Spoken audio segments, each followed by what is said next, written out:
요즘 보면은 그 인간의 불안과 염려 또 두려움 뭐 이런 것과 관련된 책들이 참 많이 나오는 것을 볼 수가 있습니다. 최근에 나온 책 중에서 조너선 하이트 교수가 쓴 불안 세대라는 책이 있습니다. 이 책은 스마트폰 뭐 이런 것들이 이제 또 디지털이 지배하는 세상을 사는 우리 아이들이 지금 병들어가고 있다, 그 현실을 고발하는 책입니다. 이 책 소개 글에 이런 내용이 있더라고요. 지금 스마트폰 등 디지털 세계에 노출된 10대 청소년들의 우울증이 2.5배 증가되고 만성 불안에 시달리는 청소년 139%가 증가되고 여자 청소년 자살률 167%가 증가되는 등 심각한 상황에 놓여 있다. 그리고 아이들이 작은 좌절과 스트레스에도 지나치게 예민하고 무기력과 우울로 고통받는 불안 세대가 되어가는 것이다. 뭐 이런 내용의 이제 글을 읽으면서 생각해 보니까요, 뭐 이런 내용의 주제를 다룬 책이 지금 뭐 굉장히 많이 나옵니다. 그리고 이 책의 저자는 미국의 전문가 교수예요. 참 어떤 면에서는 우리나라만의 문제가 아니라 이게 뭐 전 세계적인 지금 이 보통 심각한 문제가 아닌 현실입니다. 그러다가 보니까 뭐 기성세대 다음 세대 할 것 없이 모두가 불안하고 두렵고 염려는 많은데 점점 뭔가에 쫓기듯이 분주하고 마음의 여유는 없어지고 그 이런 세상을 우리가 살아갑니다. 그러다 보니까 정서적으로 굉장히 메마르고 또 그 건조해져 가는, 삭막해져 가는 것을 느끼는데요. 그래서 제가 이번 여름에 정말 제가 목사로서 그리고 우리 성도님들이 그리스도인들로서 이런 시대에 끌려가는 인생이 아니라 어떻게 해서든 우리가 마음의 여유를 찾고 또 어떻게 해서든 우리 마음의 그 평안을 회복해야 되겠다. 그래서 제가 시편 131편을 프린트해가지고 갖고 다니면서 참 오래 묵상을 했다, 그 말씀을 드렸는데요. 그래서 이제 지난주에 이어서 오늘은 시편 131편 2절 말씀 그 한 구절을 가지고 좀 말씀을 살펴보려고 합니다. 시편 131편 2절 말씀입니다. 실로 내가 내 영혼으로 고요하고 평온하게 하기를 젖된 아이가 그의 어머니 품에 있음 같게 하였나니 내 영혼이 젖된 아이와 같도다. 여기 보면은 이 시를 지은 저자 다윗이 그 엄마 품에 안겨 있는 아기의 상태를 어떤 특징으로 설명하는가? 그게 바로 고요와 평온의 상태다. 그래서 우리가 하나님의 품에 이 어린 아기처럼 그렇게 의지하고 안길 때 우리 내면에 잃어버렸던 고요와 평안을 되찾을 수 있다. 그러니까 이런 요지로 이 시를 다윗이 썼는데요.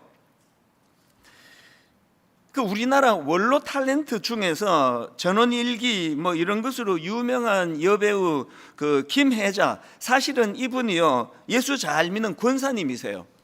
제가 이분의 그 인터뷰를 듣다가 보니까 이분이 이제 어릴 때부터 교회를 다녔으니까요, 어릴 때 교회에서의 추억을 하나 이야기를 하는 걸 제가 들었습니다.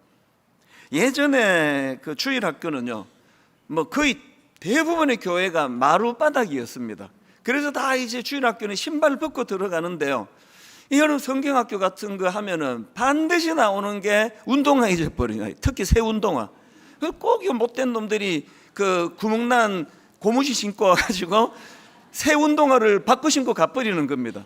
그러니까 나와보니까 자기 새 운동화는 온데간데 없고 구멍난 고무신만 있으니까 그냥 막 우는 거죠. 이제 엄마한테 나는 맞아 죽었다 그러면서 막 계속 우니까 꼭 이제 성경학교 마치면 걔 데리고 시장에 가가지고 그리고 운동화 사서 신겨서 보내는 일들이 있었는데, 이 김혜자 권사님이 그 얘기를 하시더라고요. 이 권사님이 어릴 때 다니시던 교회도 그렇게 그 헌 고무신을 신고 와갖고는 새 운동화로 바꿔 신고 가는 그런 녀석들이 있었나 보더라고요. 그래서 이제 그 교회 청년들이 화가 난 겁니다. 이 도둑놈을 잡아야 된다. 그 어릴 때부터 이 버릇을 고쳐야 된다. 그러면서 막 이제 이런 문제로 술술거렸는데요. 그런데 그 교회에 연세가 드신 여전도사님이 계셨나 봅니다. 막 청년들이 화가 나가지고 이 도둑놈 잡아야 된다, 이런 놈 버릇을 고쳐야 된다, 그렇게 술렁거리는데 이 할머니 전도사님이 이런 말씀을 하시는 겁니다. 잡지 마라. 도둑질하다가 하나님 만난다. 그 신발 바꿔치기 하려고 왔다가도 그 아이가 하나님을 만날 수 있는 거 아니냐, 그런 이야기를 하셨대요. 그리고 뭐 수십 년의 세월이 흘렀을 텐데 이 김혜자 권사님이 하시는 말씀이 그 어린 시절에 그 연세 드신 여전도사님이 하셨던 이 한마디가 잊혀지지가 않는다는 거거든요. 잡지 마라. 도둑질하다가 하나님 만난다. 저도 이 김혜자 권사님의 인터뷰를 듣다가 이 한마디가 또 마음에 이렇게 맺히더라고요. 이게 교회구나. 그 옛날 어른들이 갖고 계셨던 그 신앙생활 잘 하시고 기도 많이 하시는 어른들이 갖고 있던 이 마음의 여유, 그게 저도 참 많이 떠올려지더라고요. 그러면서 제가 든 생각이, 참 오늘 신앙생활은 우리도 어쩔 수 없이 이 땅에 발을 딛고 살아가다가 보니까 이 예수 잘 믿던 어른들이 갖고 있던 이 마음의 여유를, 이걸 참 잃어버리고 사는 거구나, 그런 씁쓸한 마음이 저에게 찾아왔습니다. 사실 여러분, 이 각박하고 메마른 시대를 살아가다가 보면은 참 우리도 마음의 여유가 없습니다. 제가 가끔 이제 부부 상담을 하다가 보면 참 마음이 아플 때가 있습니다. 제가 알기로 이 남편이 참 좋은 남편이고요, 그 아내분도 참 좋은 분이에요. 그런데 뭔가 이제 삐끗해가지고 이게 점점 악화 일로를 치닫다가 이제 이혼을 하게 되는 위기까지 찾아와서 저를 찾아오면 마음이 아파요. 왜냐하면 이 남편이 나쁜 분이 아니에요.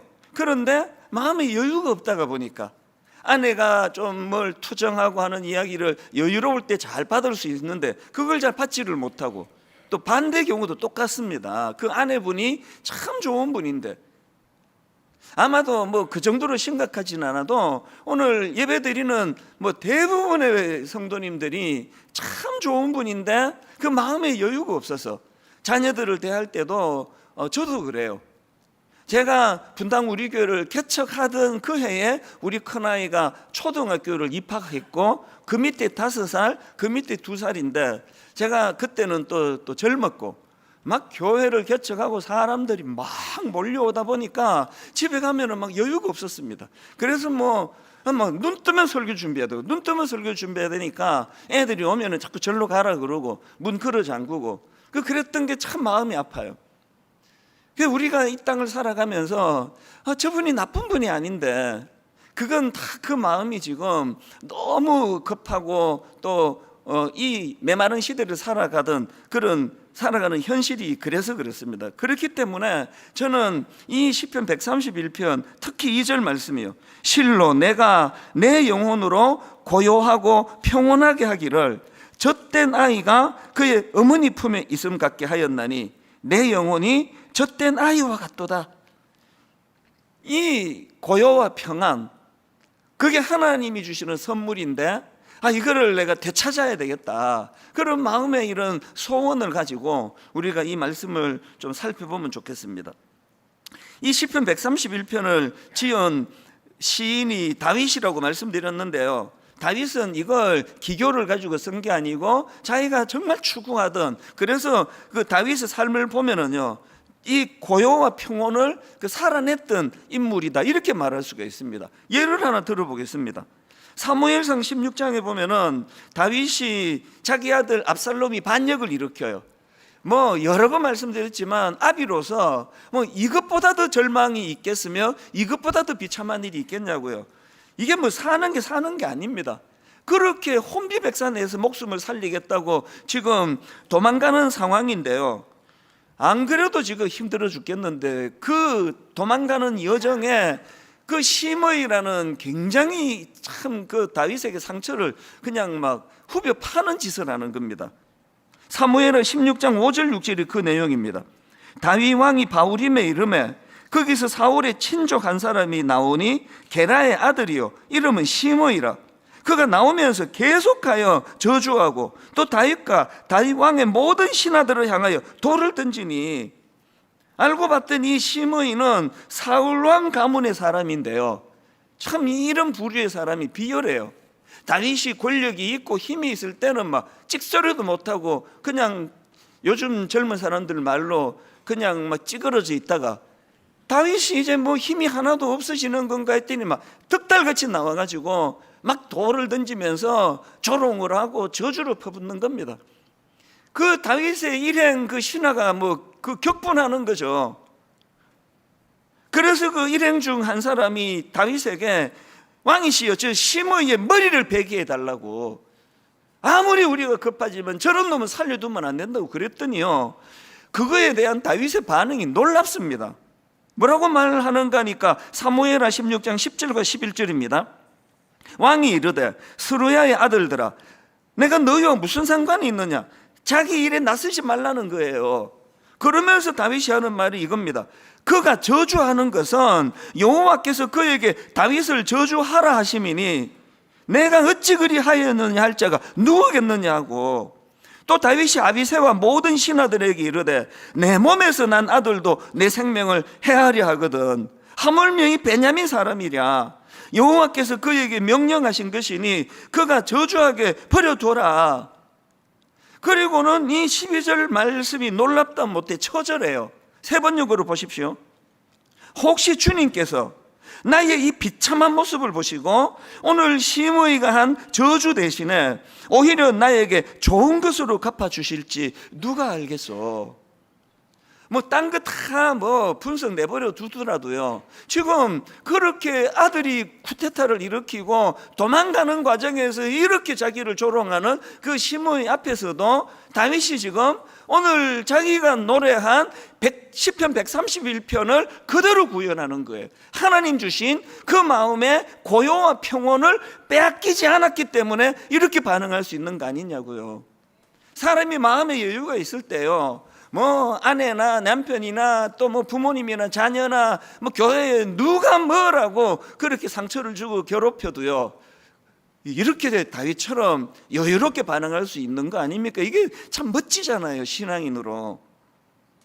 어떤 상황에서도 엄마 품에 안긴 아기처럼 나는 고요와 평안을 잃지 않기를 원한다. 이 다윗이 쓴 이 시가 그래서 너무나 제게는 아름답게 느껴지더라는 거거든요.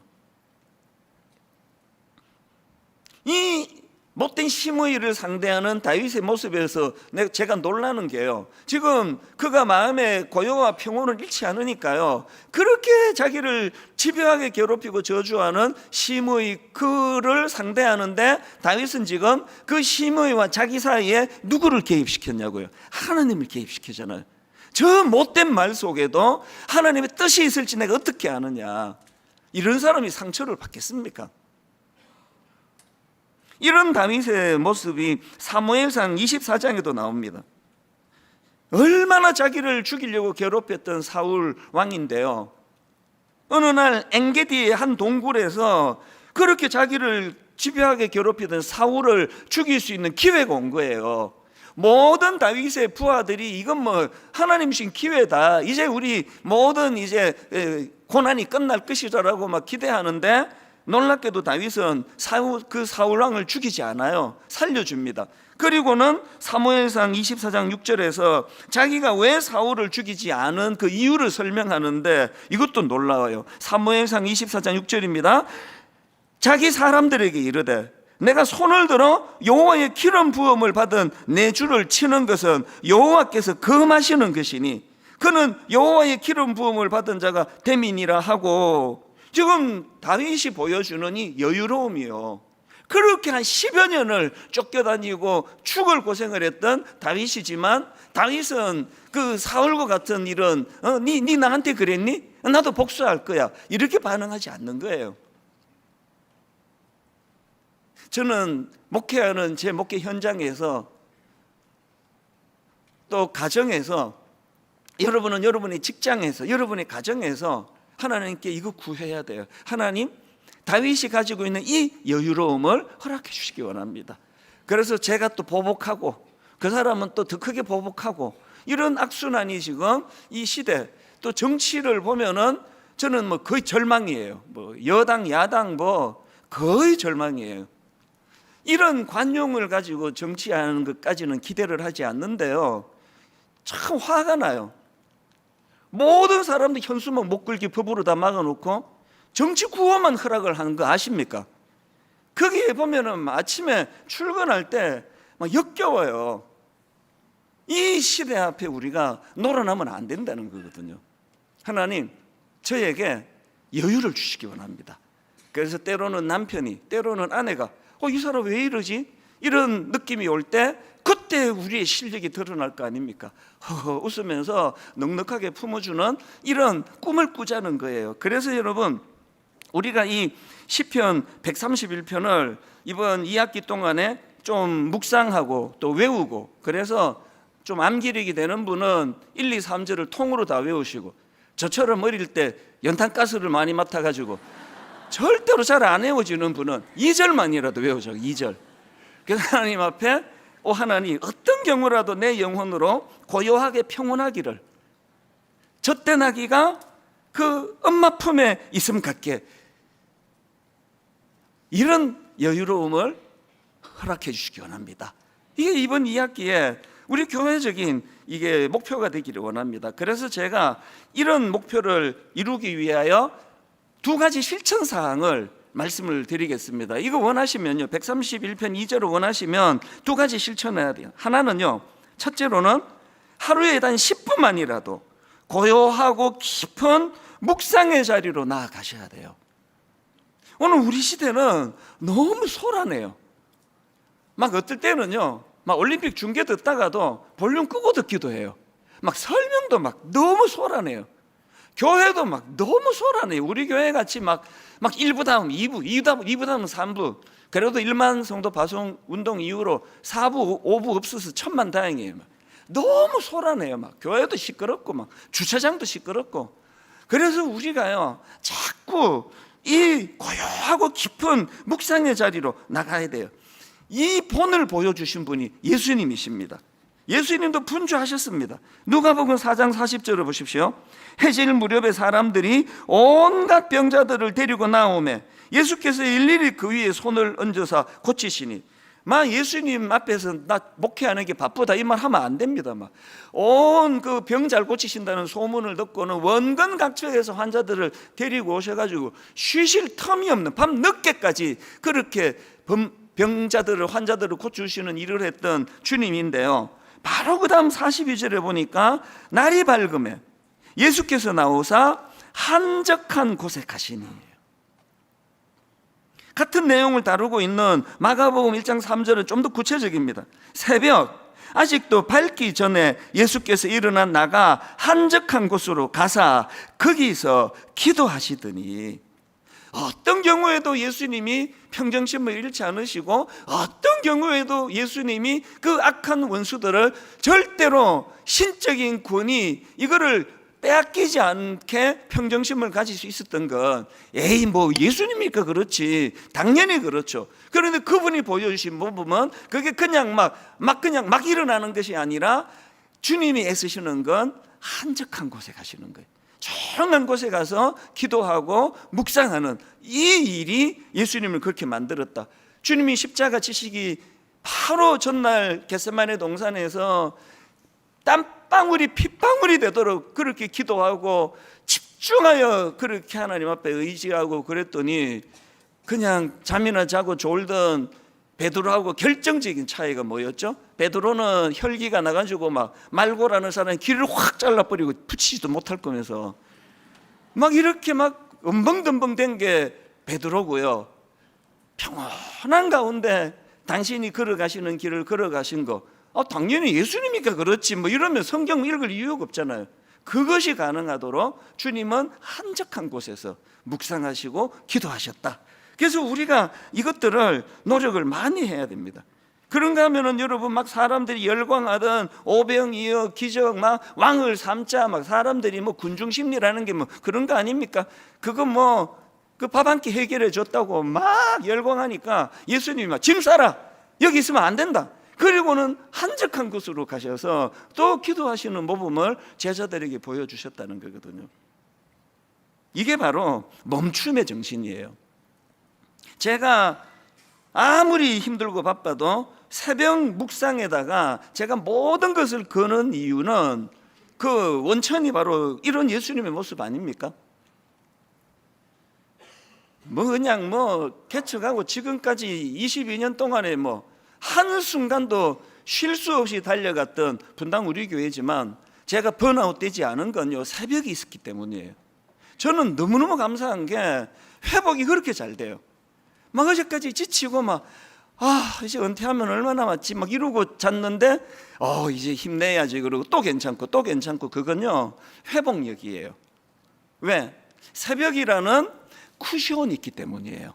하나님 앞에 묵상하고 그러면 그 막 메말랐던 그 쿠션이, 마음의 쿠션이 이렇게 회복이 되면 여유가 생겨요. 그래서 아침에 출근할 때는 언제 그랬냐는 듯이.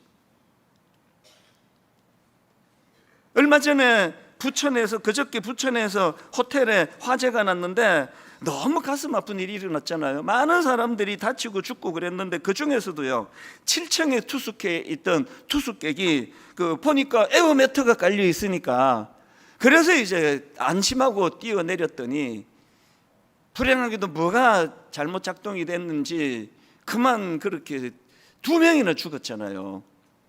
제가 그 기사를 보고 그러고 이제 잠자리에 들었는데요, 아침에 일어나자마자 그 여운이 좀 남았나 봐요. 제 마음에 이런 질문이 나오더라고요. 그 다음날 새벽에 내 내면에는 이 에어 쿠션이 작동되고 있나?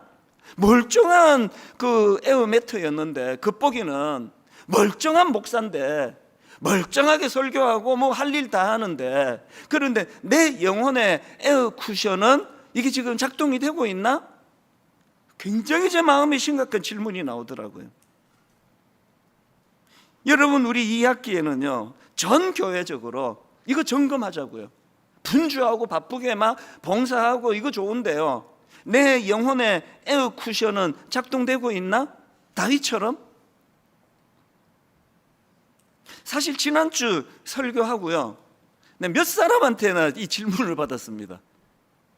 설교가 끝나고 났더니 이렇게 말씀하시는 겁니다. 아니 목사님, 제가 기대하고 있었는데 그 얘기는 왜 안 하시느냐요.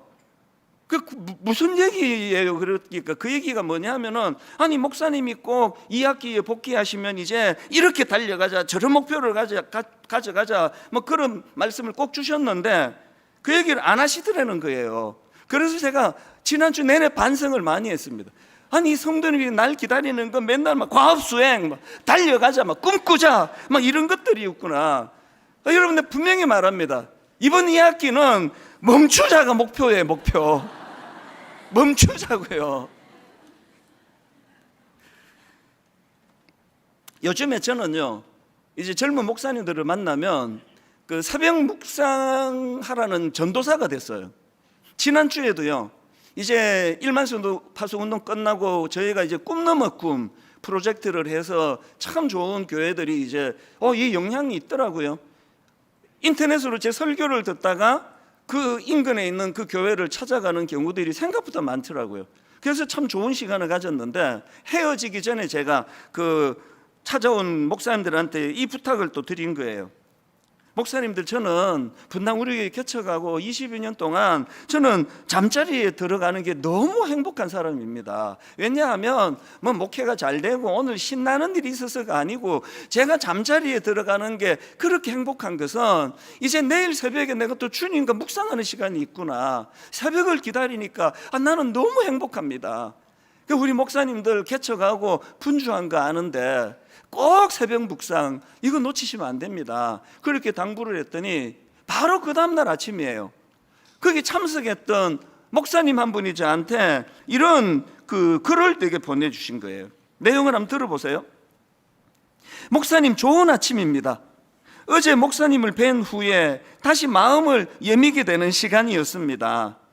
잠들 때 새벽에 기다려지는 행복이 있다는 목사님 말씀, 번잡한 세상과 어쩌면 그보다 더 번잡한 자신의 마음 가운데 살아가는 저에게 다시금 주님과 동행하는 삶이 진정한 행복이라는 잃어버렸던 맛을 다시 맛보게 된 것 같습니다. 갑자기 눈물이 나려고 합니다. 속 시끄럽게 분주하기만 한 제 모습이 처근하기도 하고 부끄럽기도 합니다. 목사님 감사드립니다. 목사님을 뵈면서 탁월함에 대한 동경이 아니라 성숙해져가는 존재됨에 대한 사모함으로 제 마음이 변하는 것을 봅니다. 여러분이 젊은 목사님이 교회를 개척하고 정신없이 달려간 건 나쁘지 않은 거 아니에요. 그러나 하나님은 그것만을 원하시는 게 아니라는 거예요. 여유를 찾아야 된다. 마음에 에어 쿠션이 있어서 그 개척교회에 어떤 분들이 오시느냐고요. 이런 상처를 받고 저런 아픔을 가진 분들이 어떤 것을 가지고 하소연을 해도 혹은 어떤 것을 가지고 시비를 걸어도 넉넉하게 그것을 품고 받아줄 수 있기 위해서는 목회자가 먼저 마음에 여유가 있어야 된다. 이걸 제가 주장하는 거거든요. 이분이 하루 만에 그게 회복이 됐다 그러잖아요. 오늘 예배 드리시는 성도님들, 여러분 내면에 이 에어 쿠션이 작동되는 성도님들 되도록 단 15분도 좋아요. 10분도 좋아요. 깊이 묵상하는 자리, 고요의 자리로 나아가시는 여러분 되시기 바랍니다. 그런가 하면 두 번째 실천사항이 하나 더 있는데요. 두 번째 실천사항이 뭐냐? 하나님을 향한 신뢰 회복하기입니다. 여러분, 우리가요 사실 하나님을 신뢰하지 않아요. 정직하게 한번 돌아보세요. 여러분, 지금 이 젖된 아기가 엄마 품에 있는 이것이 왜 그 아기에게 고요와 평안을 제공합니까? 왜 그렇습니까? 그 아기는 엄마를 신뢰하기 때문이에요. 그 아기에게 엄마 품은 우주만큼 큰 존재거든요. 우리가 하나님을 그 아기처럼 신뢰하지 않습니다. 오래전에 우리 큰아이가 아주 어릴 때인데요, 미국의 어머니와 또 저희 형제들에게 이제 인사시키려고 아내와 함께 아기를 데리고 이제 시카고로 갔어요. 이 조그만 아기도 갓난 아기인데 이 아기도 시차가 있는 것 같아요. 그냥 깊이 잠이 들었어요. 그래서 오랜만에 형제들이 만나니까 웃고 떠들고 이러니까 좀 조용한 데다가 2층 한 구석에다가 얘를 이제 눕히고 와서 어른들이 같이 지냈는데, 시간이 좀 지났는데 그냥 우는 게 아니에요. 자지러지듯이 우는 거예요. 그래서 그 엄마가 모든 걸 제쳐놓고 다다다다다다다 달려갔죠. 그리고 불 켤 겨를도 없어요.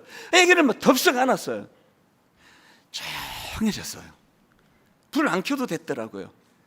이 아기에게 엄마 품이 거기가 컴컴하건, 거기가 밝건, 거기가 시카고건, 거기가 LA건 관심이 없더라고요.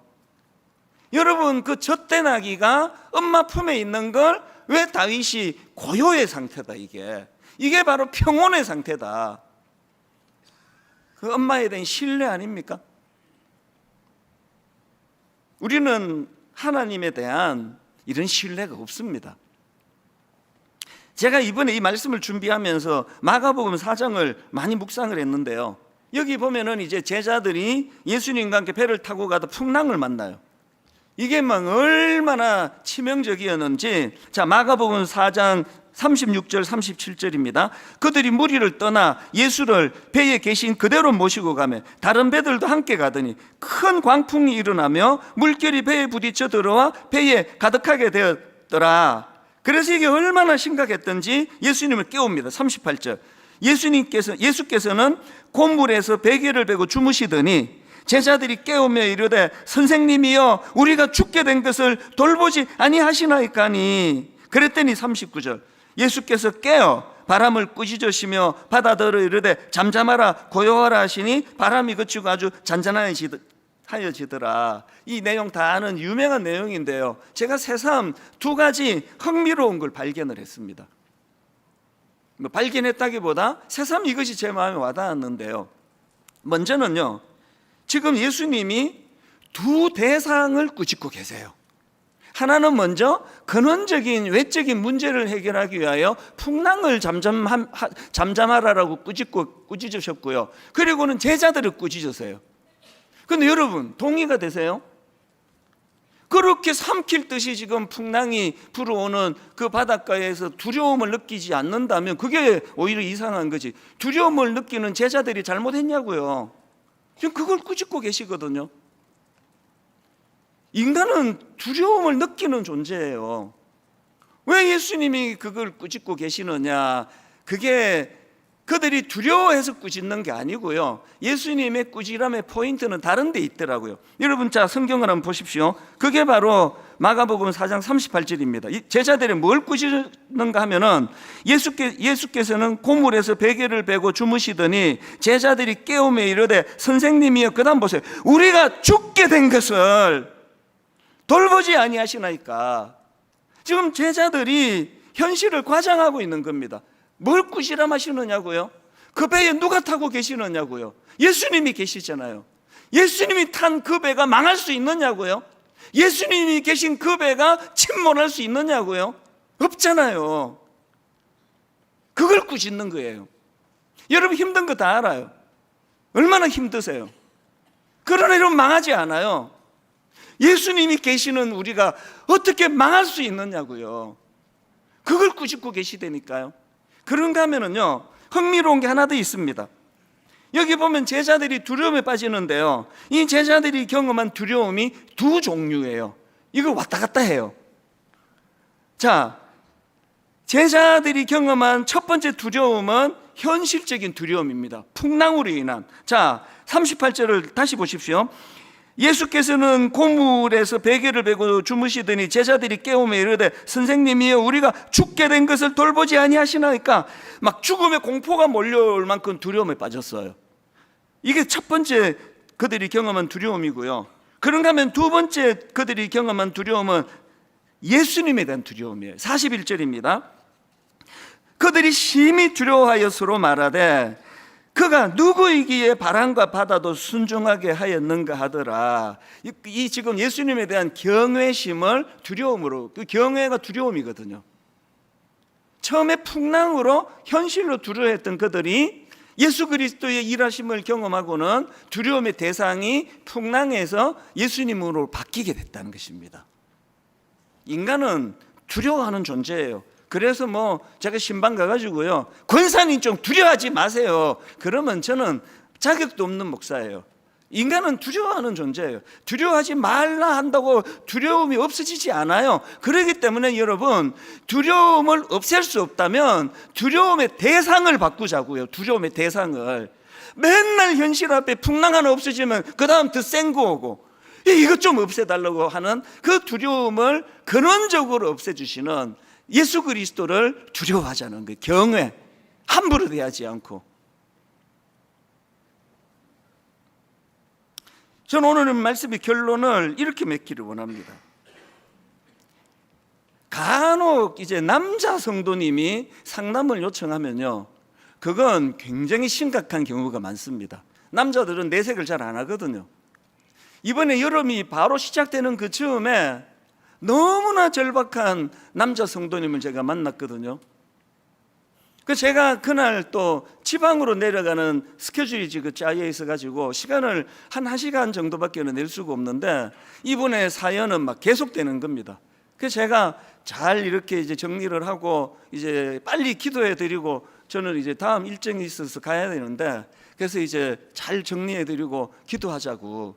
그러고는 이제 이 남자 성도님을 위해서 기도를 해 드렸고요. 눈을 딱 뜨는데 눈에 확 들어온 게 뭔지 아십니까? 탁자 위에 눈물이 뚝뚝뚝뚝, 그 짧은 시간에. 그게 너무 제 마음을 아프게 했어요.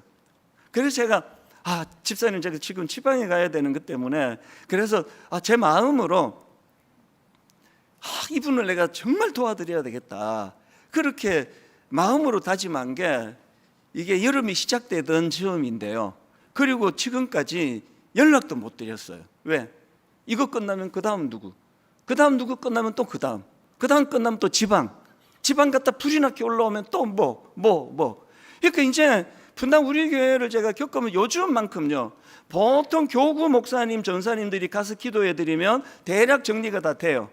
이게 감당이 안 되는 분들은 아주 특별한 마음 아픈 일이 있으면 담임 목사를 찾아요. 예전에는 이렇게까지 많지 않았는데 요즘에 급증을 해요. 너무 힘드신 거 알아요. 그런데 인간을 의지하면요, 제가 그분에게 이제 여름 내내 내가 계속 만나드리겠습니다, 이렇게 말로 했다면 얼마나 내가 시건할 뻔했느냐고요. 그래서 여러분이 사람을 의지하여 기도 부탁하고 찾아가는 것도 도움이 되겠지만 근원적으로는요, 여러분, 우리가 하나님 앞에서 시편 3편 5절 지난주 드렸던 말씀이에요. 내가 누워 자고 깨었으니 여호와께서 나를 붙드심이라. 시편 16편 8절 내가 여호와를 항상 내 앞에 모시며 그가 나의 오른쪽에 계심으로 내가 흔들리지 아니하리로다. 주님을 의지하세요. 주님을 붙잡으셔야 돼요. 고요하고 조용한 자리로 나아가셔야 돼요. 그리고 어린 아기가 절대적으로 엄마 품을 신뢰하듯이 여러분, 하나님을 더 신뢰하셔야 돼요. 그분이 계시는 한 내가 고난은 있고 아픔은 있을지 몰라도 나 망하지 않는다. 주님이 타신 그 배는 침몰하지 않는다. 이 마음의 확신을 가지고 매 설교 뒤에 부르는 찬양은 그 설교를 정리하는 그런 의미로 제가 선곡을 하는데, 오늘 제가 선곡은 달라요.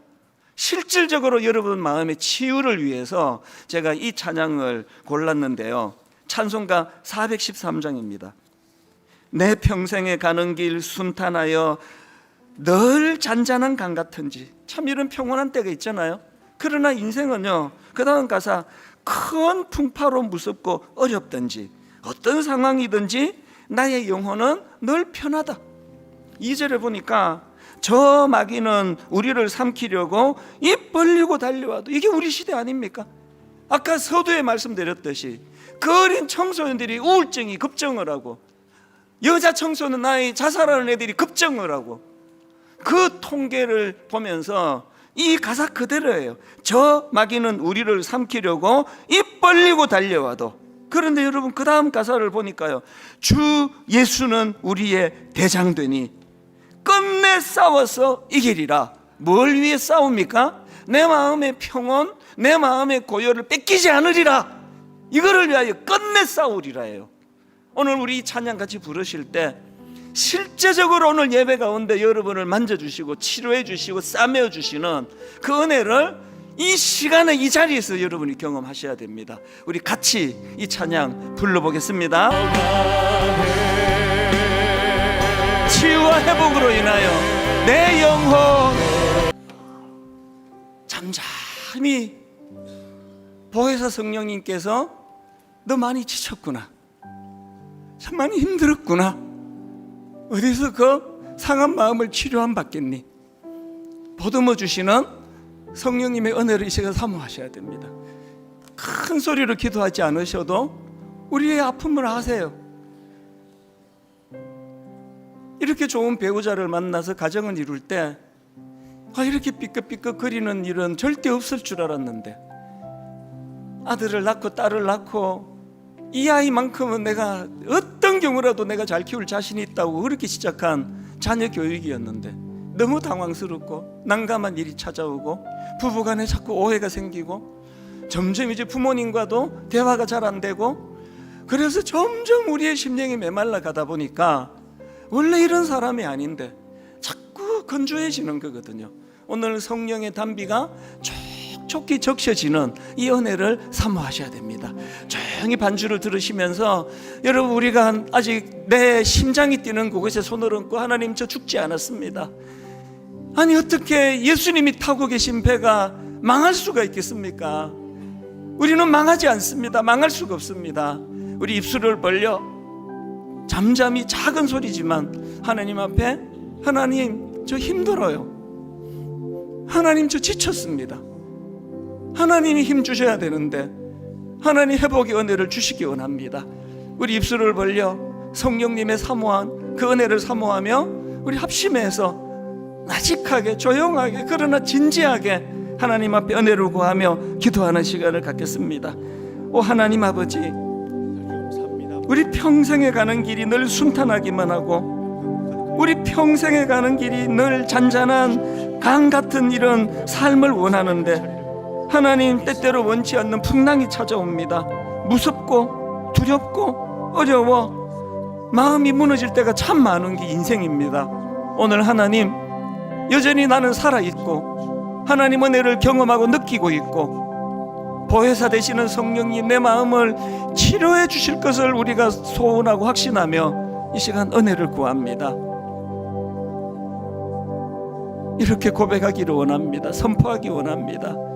내 영혼 평안해, 내 영혼 평안해, 내 영혼 고요와 평온으로 젖된 아기가 엄마 품에 안겨 있을 때 그 평온함, 그 고요함, 이것을 회복하기 원합니다.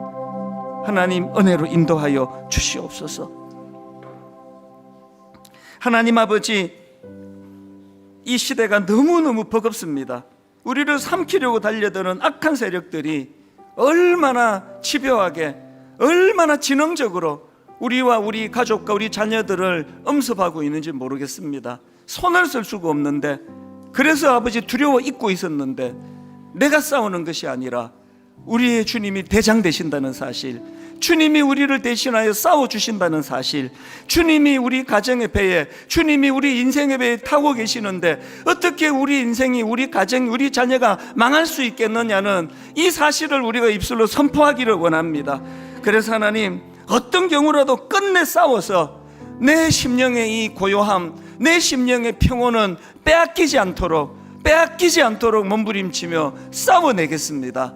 하나님, 오늘 예배 가운데 저들을 어루만져 주시고 싸매어 주시고 치료하여 주시고 회복시켜 주시고, 무엇보다도 하나님 다시 한번 일어나 달려갈 수 있는 용기를 허락하여 주셔서 새롭게 하나님 꿈을 꾸며 나아가도록, 그러면서 하나님 이번 주 내내 잠시 멈추며 고요한 곳에서 그렇게 묵상하고 주님을 바라는 그런 성숙한 한 주간이 되도록 인도하여 주시옵소서.